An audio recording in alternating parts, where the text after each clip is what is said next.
میگوید یک نفر دیگر که برای چه کسانی که از روسیه میآیند تو من میکنی که اونها خیر نکنند؟ اگر تو ذره انصاف داشته باشی، همون شخصی که از روسیه میآید حال امر پرس بیچاره را، همش کسلی هستند، همش حالت بد دارند.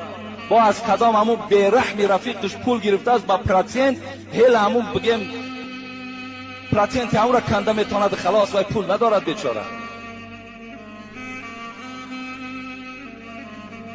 وای روسیه از خوشی و خرسندی تماشا نرفته است، وای برای نمی تنگی زندگیش رفته است، وای برای شکم ما و شما را سیر کردن نرفته است، وای فرزندکای زیاد دارد.